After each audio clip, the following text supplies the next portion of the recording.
September पर्यंत अहिल्यानगरमधील पाणी आरक्षित, पालकमंत्री विखेंचे पाणी वाटपाबाबत महत्त्वाचे निर्देश।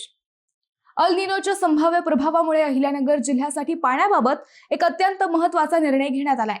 मंडळी, पालकमंत्री राधाकृष्ण विखे पाटील यांनी जिल्हाधिकारी कार्यालयात झालेल्या आढावा बैठकीत स्पष्ट निर्देश दिले आहेत की जिल्ह्यातील मोठी धरणे, मध्यम प्रकल्प आणि लघु सिंचन प्रकल्पांमधील उपलब्ध पाणी 30 सप्टेंबर पर्यंत लक्षात घेऊन काटेकोरपणे नियोजन केले जावे।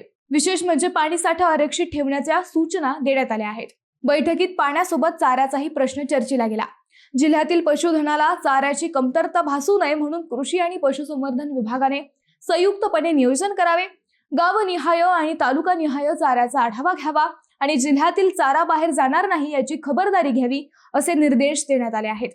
याशिवाय नागरिकांना सुरक्षित पिण्याचे पाणी मिळावे यासाठी टँकरमधून पुरवठा होणाऱ्या पाण्याची नियमित तपासणी करण्याच्या सूचनाही देण्यात आल्या आहेत। पाण्याचे नमुने वेळोवेळी तपासले जातील आणि अधिकाऱ्यांनी प्रत्यक्ष गावांची भेट देऊन परिस्थितीचा आढावा घ्यावा असेही सांगण्यात आले आहे। ज्या गावांमध्ये पाणी पुरवठा योजना उपलब्ध नाहीत त्या ठिकाणी टँकरचे पाणी थेट विहिरीत न टाकता विशेष प्लास्टिक टाक्यांमधून नागरिकांना वितरित करण्याचा निर्णय घेण्यात आला आहे। म्हणजे संभाव्य दुष्काळ आणि पाणी टंचाईचा धोका लक्षात घेऊन प्रशासनाने आतापासूनच तयारी सुरू केली आहे।